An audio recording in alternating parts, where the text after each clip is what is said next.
Salut à tous, il est 19 heures avant qu'il fasse nuit. Merci donc pour le coup à Jérôme, et c'est une information donc d'Elon Musk sur Twitter. Moi je suis pas sur Twitter, mais depuis ce matin pratiquement, je crois qu'il était donc heure française sur Paris, il était 4 heures du matin. C'est je crois l'information clairement de l'année. Il va y avoir une augmentation, un travail, mais je crois pas du tout uniquement sur le buffage, sur le buffer, puisque on parle de la batterie CATL, pour être très précis, la batterie CATL sur le modèle Y, et on peut se demander d'ailleurs pourquoi pas aussi la modèle 3, et donc on sait logiquement, c'est vraiment tout de mémoire, 60 kWh net, et on est en brut à 63. Donc on a un buffer à peu près de 5%. Donc comment on arriverait à passer de 260 miles, c'est-à-dire EPA, donc on a 418 quand on est à 100%, donc sans dégradation, et augmenter de 40 à 60 miles. Alors je te mettrai en miles combien ça fait, je sais plus, ça fait 67-70 km, et pratiquement 100 km, entre 90 et 96 km. Je te mets le tweet d'Elon Musk, c'est surtout beaucoup de questions. Donc ça serait moyennant 1500-2000 dollars. Donc est-ce que ça sera convertissable en euros, sachant que c'est pour logiquement uniquement la batterie CATL, donc la batterie BYD ne serait pas donc on va dire éligible. Et pourquoi parler en dollars, puisque sauf américain, mais bon c'est pas le dollar canadien, parce que aux États-Unis ils ont pas les mêmes chimies de batterie. Donc sont concernés les personnes qui ont une chinoise, et logiquement ceux qui ont donc des berlinoises et qui sont avec la batterie CATL. Et il y a aussi de mémoire nos amis, je crois canadiens, mais j'ai un doute, parce qu'aussi avec la modèle 3. Donc je me demande aussi d'ailleurs, c'est ce que je te dis, pourquoi en fait, si c'était le buffage ou le buffer ou quoi que ce soit, pourquoi en fait le modèle 3 n'y aurait pas le droit.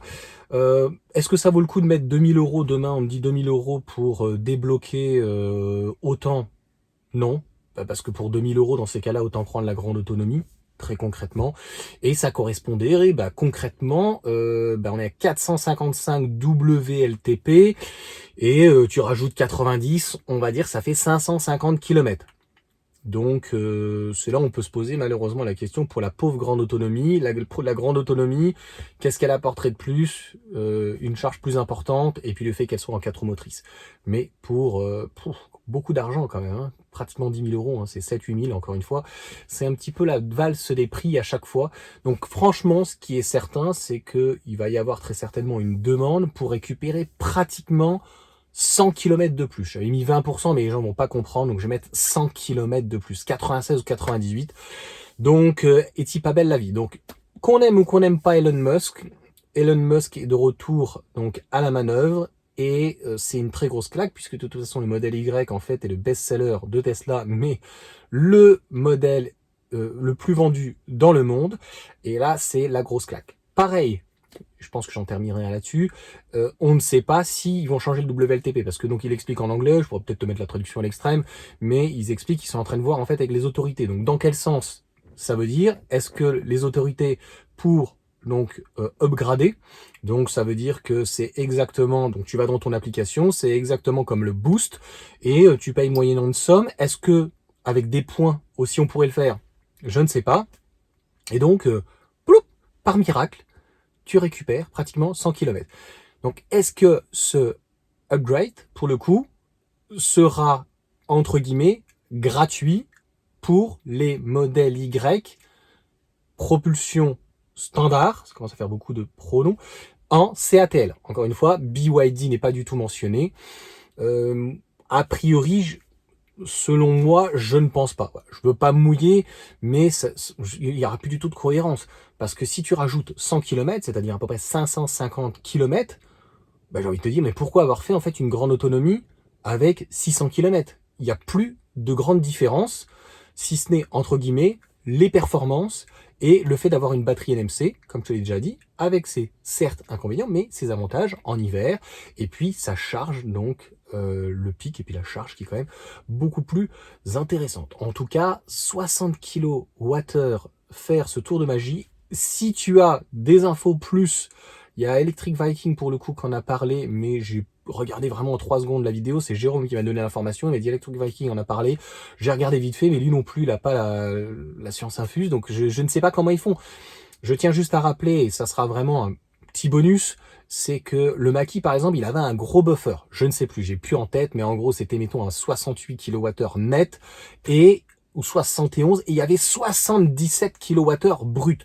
Donc là, si tu veux, ils avaient une marge de 30 à 50 km d'autonomie. C'est ce qu'ils ont fait d'ailleurs. Ils ont pioché dans le buffer. En haut, en bas. Encore une fois, c'est pas. Mais là, honnêtement, il n'y a pas que. Il y a un travail sur les cellules. Il y a une gestion différente. Ça fait un peu penser à une époque où sur la Model 3, tout d'un coup, c'était débloqué en fait de l'autonomie. Et puis il va falloir que ça soit réel, c'est-à-dire qu'il y a la partie WLTP qui va t'annoncer peut-être plus de 100 km, le AP donc l'AEP qui va te dire donc enfin les 418 km qu'on t'annonce donc les normes européennes. Bon ben je te dis, ça va faire peut-être 500 km et dans la réalité, à combien ça va correspondre, sachant que le plus important pour avoir plus d'autonomie, c'est combien je vais pouvoir faire donc finalement d'autonomie sur l'autoroute. Donc aujourd'hui, on est entre 200 et 250, vraiment grand maximum à 130. Voilà, non les plaise à certains. Donc, est-ce que ça va permettre d'atteindre peut-être les 300 km d'autonomie? Est-ce que, s'il tape dans le buffer, on peut se poser aussi la question, est-ce que, ça va peut-être prématurément endommager la batterie? Bon, je pense que Tesla fait pas n'importe quoi. Aujourd'hui, on t'annonce minimum 3000 cycles. Donc, même si en fait, ça dégrade un tout petit peu la batterie, on sait qu'une batterie LFP a tendance, notamment les BYD. Il y en a certains qui se sont plaints que l'autonomie avait l'air de chuter au niveau du début. Mais ça va chuter en fait jusqu'à pratiquement 100 000 km. Et après, ça se stabilise. Et quand tu vois les courbes en fait qu'on a sur de la batterie entre guillemets stationnaire, là quand même on a une batterie qui fait de la charge et des charges, mais voilà, on pourrait considérer qu'elle n'a pas la même utilisation, les mêmes tensions et autres que lorsqu'elle est stationnaire en fait à la maison. Mais les trucs sont juste démentiels, on t'annonce du 3000 cycles, 4000 cycles, 6000, voire 8000 cycles, et même au bout de 6000 cycles, franchement, demain, si tu as 500 km d'autonomie et que tu finis même à 400 km, ça restera quand même excellent. Et si franchement, au bout de 300 000 km, tu as un moteur juste à changer. Donc je pense que c'est ce qui s'est passé. Et Tesla, comme un petit peu les Chinois, maîtrise totalement en fait la technologie, la partie batterie moteur, et en fait peuvent se permettre d'aller encore plus loin. Mais encore une fois, je ne sais pas comment ils arrivent à augmenter de 20% avec uniquement un buffer de 5%. Alors on nous a peut-être pas tout dit sur la batterie. Finalement, la batterie était beaucoup plus grosse que moi. Ça me semblait bizarre que sur 4,80 m, même en LFP, on soit pas fichu de mettre plus de 60 kWh. Je dis ça, je dis rien. Dans une MG4 qui est quand même beaucoup plus petite, qui fait 4,27 m de mémoire, on a 51 kWh de batterie. Et quand tu regardes les BYD, qui sont aussi intégrés structurels, tu vois une cile U ou quoi que ce soit, on est plus aux alentours des 80, je sais même plus, 90 kWh. Donc, je me dis, mais voilà, le pas qui rentre pas, je sais pas.